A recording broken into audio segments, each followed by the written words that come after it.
celestial shard, chipped directly from the ancient crystal in the sanctuary. It would be the Bergsons' lifeline, a tether to pull them back home before death's fateful whisper.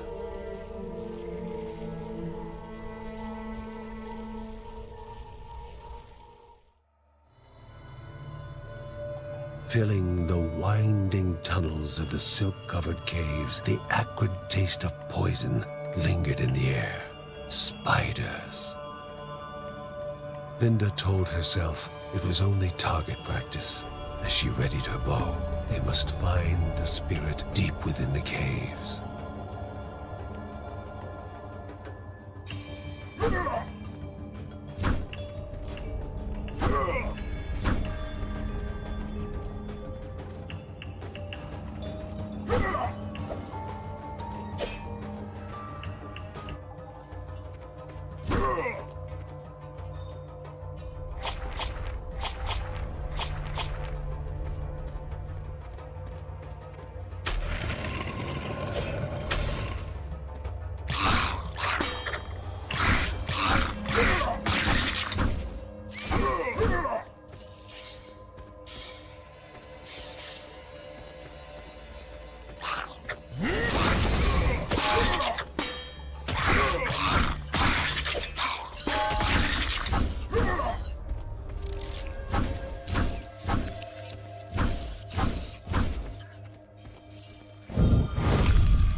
A treasure rested above them, locked behind chance and memory. They needed to place foot upon stone. If silence reigned, they could continue on. But if alarms were to ring, they had to begin anew.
The Bergson began to slip away, wondering if this was death.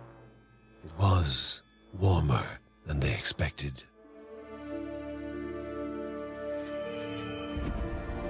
They gasped for air as the celestial shard brought them back, a sensation no hero could become accustomed to.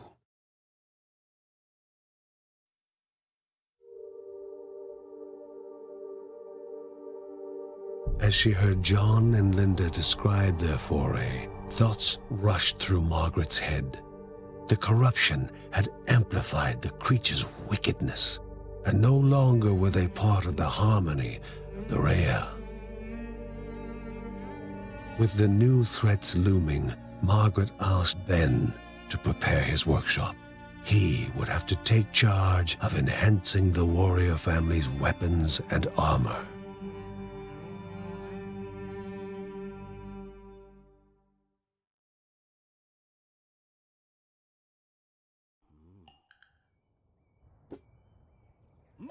Uncle Ben reached out to the familiar warmth of the forge. If they were to reach the top of Mount Morta, their equipment would need to be of the highest quality.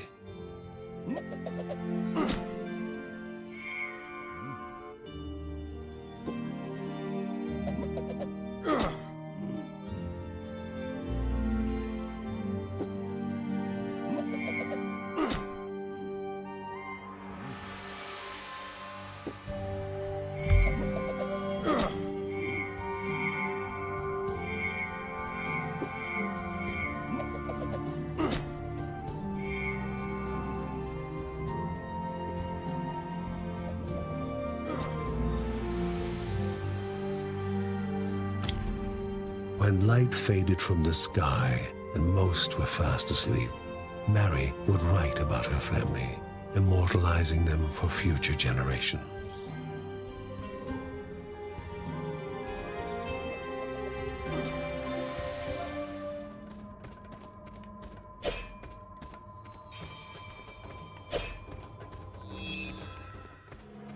Everyone was encouraged to take part in a game of destiny. A prize awaited the fortuitous, but there was only pain for the unfortunate.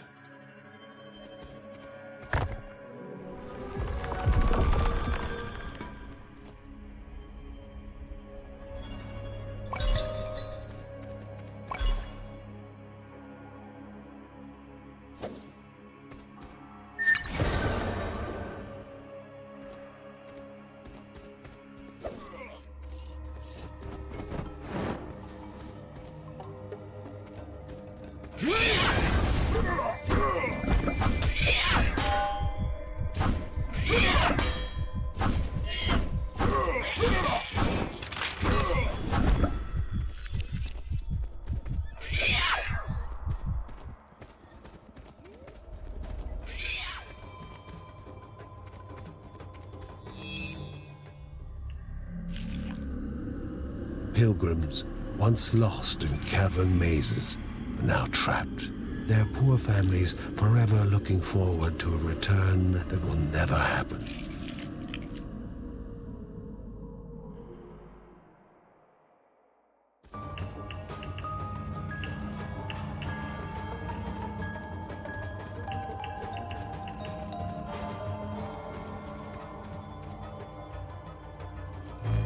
Energy flowed around the room.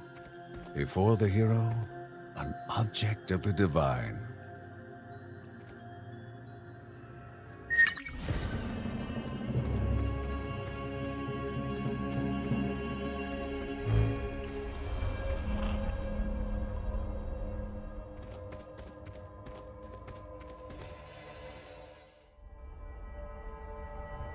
The halls of Anea, so mesmerizing in their magnificence, were to be found at the end of a long road. And a hero never knows what is awaiting them at the end of a road. Moving is more important than reaching.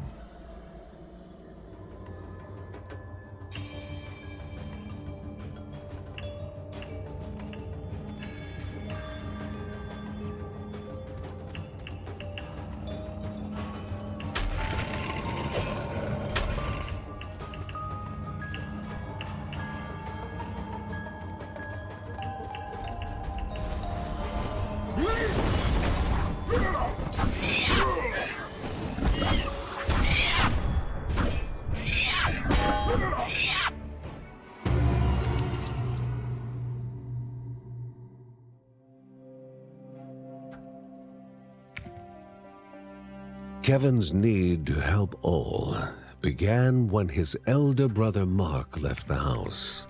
His brother was strong, making any near him feel safe. But he left Kevin.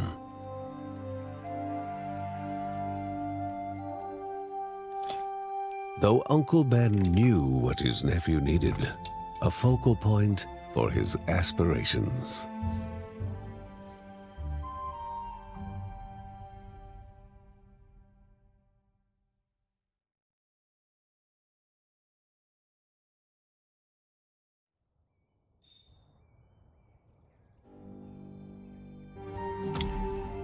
Uncle Ben pondered over a map he received from a refugee.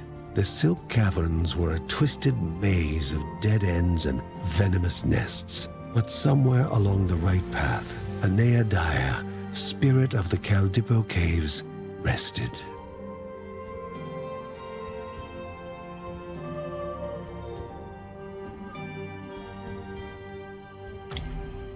A mother away from her child would cause worry even in the best of times. And this was far from the best of times. It had been more than a year since Mark, Mary's eldest son, had gone to live in the monastery deep in the forest. The same forest that was now the source of such worrying news.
She taunted the Guardian to provoke a pursuit.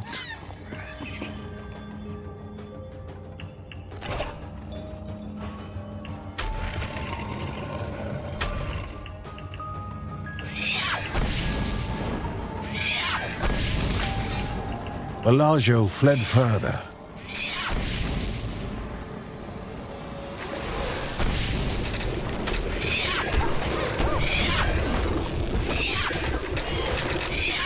Deeper into the depths she moved.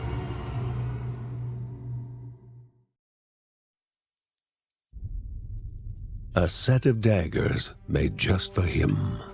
They would be his guide to finding himself, his focal point. The boy tested them. They felt good. Not too heavy, not too light. Like an extension of himself.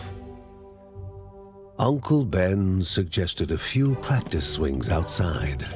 The daggers sliced the air, guided with an easy grace. His nephew was clearly a natural with the blades and would be ready to join his father and sister in no time. But the boy's mother had words on that subject. 2 of her children were already risking their lives, and she would not have her precious little boy out there as well.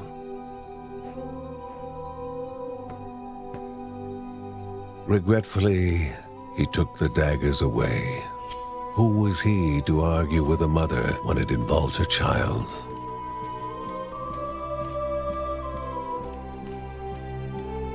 Handing over the daggers was like abandoning a part of himself. He was meant for them, meant to be out there fighting for what was right. He just needed to convince them.